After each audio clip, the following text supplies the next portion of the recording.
we want to signal that we are sympathetic to something you're saying. The point is you're not allowed to do that. It's outside the rules.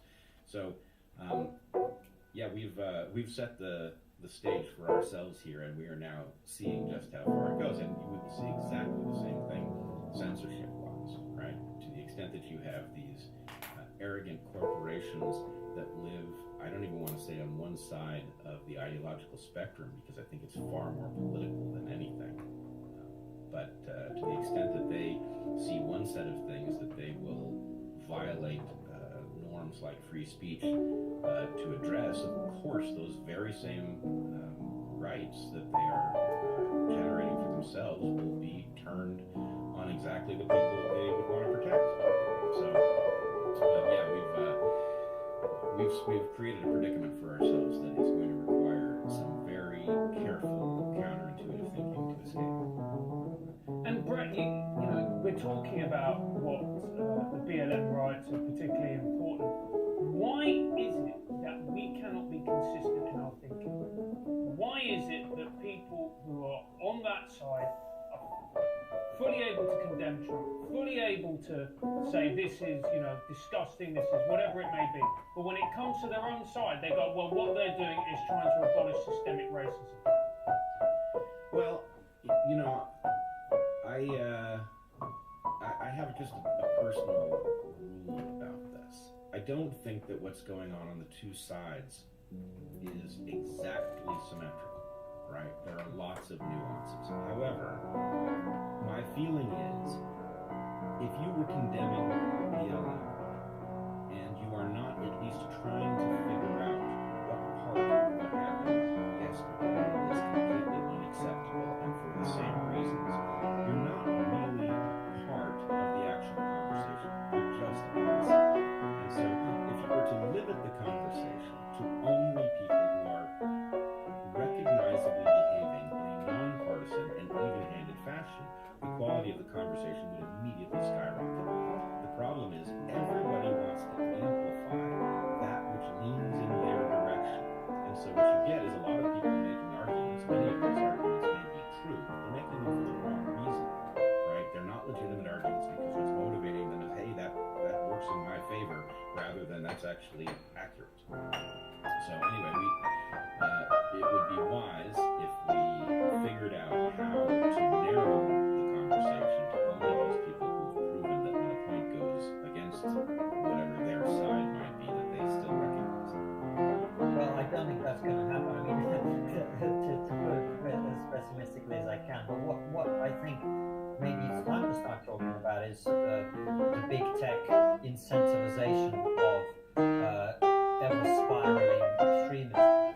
Because we know, your brilliant podcast that you do with Heather, the Dark Horse podcast, we do this show to thousands of people. We know that if we called this live interview with you know, if we wanted to please a left-wing audience, we would say fascism in America, and if we wanted to please a right-wing audience, we'd say patriots succeeded, whatever it would be. Or Patriots Unite. Patriots Unite, even better.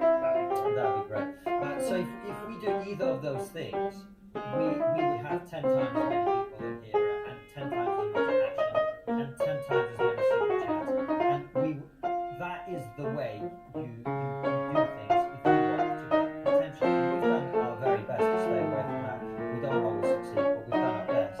But the platforms incentivize that kind of behavior. And I think part of the solution must be surely in addressing the way that those systems encourage people to behave, because human beings are very simple. We respond to incentives. Well, we do. I think, the thing about patriotism, this sort of sine qua non of the structure, is a willingness to pay a cost for something that you believe in. And, I think many of us are showing that we do that naturally. I don't find that terribly surprising. I think patriotism is a real phenomenon, and there are always, it's not the most common property, but it's not uncommon to find people who are willing to sacrifice for their nation or for values that are worth fighting for. But the problem is, let's just, it's hard for me me to make this point because I'm at the center of it.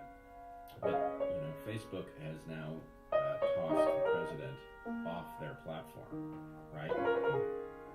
That would be much easier to interpret generously if they hadn't also tossed me off their platform, right? I mean, the problem is Facebook has displayed a willingness to evict people who are simply pointing out the corruption of both parties, right? And so, in effect, they have come out pro-corruption, and having done so, now they're throwing the president off reads in a particular way. So I should say, for those who don't know the story, under a great deal of pressure that was exerted when I announced on Twitter that I had been thrown off Facebook, Facebook did reverse course and claimed that it had been an error. Nothing they said about the issue made any sense. But the point is, do you really want Facebook to decide who is going to get to speak? And if you do, what do you think they will do with that power? One thing they will do is they will go after people who are non-ideological and non-partisan, right? Because they are fiercely partisan. You can't have partisans in charge of who gets to speak, even when there's somebody doing things which I think are genuinely troubling, which I would say is quite true of Trump, especially in recent weeks.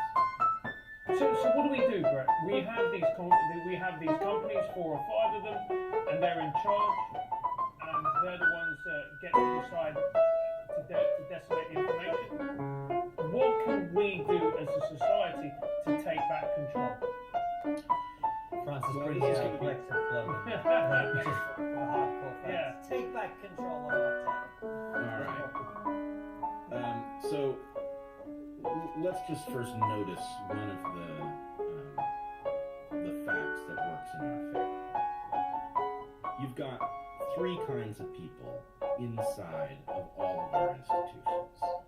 You've got people who are committed to doing the right thing, an institution that is fiercely committed to doing the expedient thing. Those people will not last long, be in very short supply.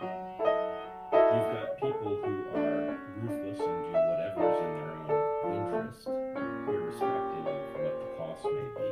Those people will exist at some level inside of all of our institutions. And then you have people who are caught in a bind, right? These are people who probably are sympathetic to the idea that the system isn't working very well, that it could be fixed to advance values that we actually all share, but they are willing to make massive compromises in order to stay employed, in order to advance the narrow interests of their families, etc. My point would be, those people can actually be liberated to do the right thing inside of all of these institutions. And we are foolish to simply read the fact that they routinely disappoint us as evidence that they wouldn't prefer to live in a better system and be ready to go along with it if there was some plan to get there.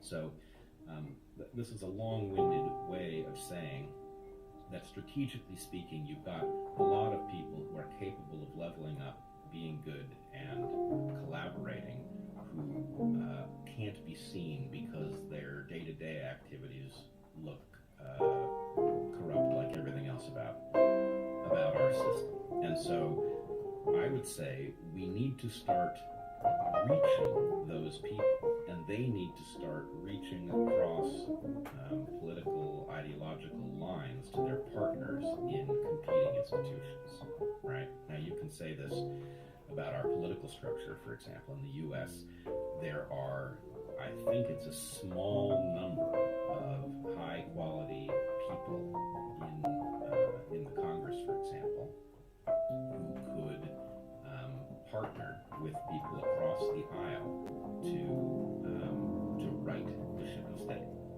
Right? If we do what those who are taking advantage of the situation would have us do, things will simply get worse, and we will periodically come back to Triggerpod to talk about the new infuriating film that we've all seen and what its implications are for the collapse of the West and all these things. But if people who see the